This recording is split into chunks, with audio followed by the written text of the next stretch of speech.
لە کۆتاڕۆژی کۆڕبەندی فڕۆکەخانە شارستانیەکان کارگۆ گەشت و گوزار بەڕێبەری فڕۆکەخانەی نێودەوڵەتی سلێمانی دەڵێت ئەو ئامانجەی کە کۆڕبەندەکەی لەسەر سازرا توانیمان پێی بگەین و سەرجەم کۆمپانیا بەشداربووەکان وەڵامدانەوەیکی باشیان هەبوو بۆ بەڕێوە پێشبردننی کەرتی فڕۆکەوانی. بەستنی ئەم کۆڕبەندە و ڕێخستنی ئەم پێشەنگایە ئامانجەکەی ئەوەیە کۆکردنەوەی کۆمپانیا هێڵە ئاسمانەکان لەگەڵ کۆمپانیەکانی گەشتیاری و نووسنگەکانی گەشتیاری و ئەو لایەنانەی کە پەیوەندیدارن بە گەشتیاریەوە بۆ ئەوەی بتوانین برە و بدەین بە بواری گەشتیاری لە هەرێمی کوردستانە. ئەو ئامانجە ئێمە کە ویستمان لەو نزیک خستنەوەی ئەوەیە مەسەجێک بگەیانین یا نامەیەک بگەیانین بۆ لایەنانە کە فڕۆکەخانەکانی هەرێمی کوردستان دەواازەیەکی گرنگە بۆ پێشوازی لە هەر گروپێکی گەشتیاری کە لە دەرەوەی هەرێمی کوردستان، چونکە خۆی گرنگی گەشتیاری ئەوەیە خەڵکانی دەرەوەی هەرێمی کوردستان و عێراق بنە ناو وڵاتەکە. کۆمپانیا بەشداربووەکانی کۆڕبەندەکە دەڵێن زۆرترین قازانجمان لە ماوەی ئەم دوو ڕۆژەدا کردووە، توانیمان پەیوەندیەکی باش لەگەڵ کۆمپانیەکان و فڕۆکەخانەکانی تر دروست بکەین. لە بواری لۆجیستیکا ئیشەکەین کە هەم لە ناو هەرێمە لە باقی عێراقا و لە دەرەوەی وڵات بۆ ناو وڵاتیش.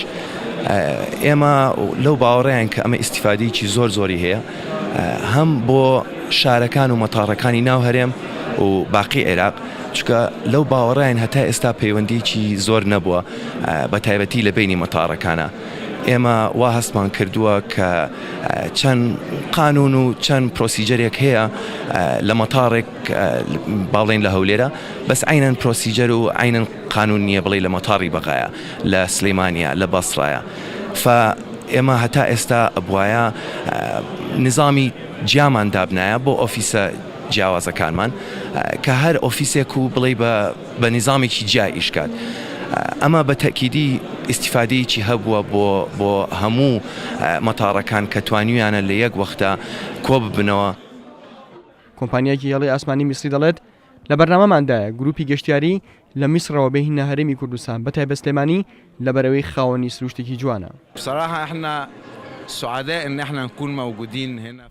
ئێمە دڵخۆشین کە لێرەین و بەشداریمان کردووە لەم پێشانگایەدا.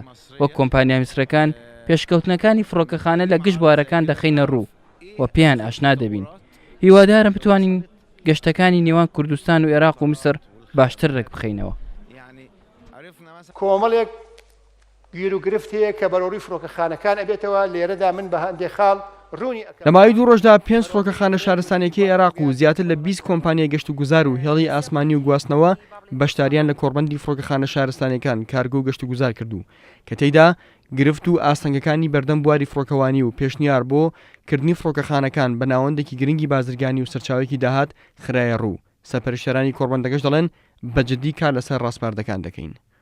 ئارام عەبدوڵڵا، کورسات نیوز، سلێمانی.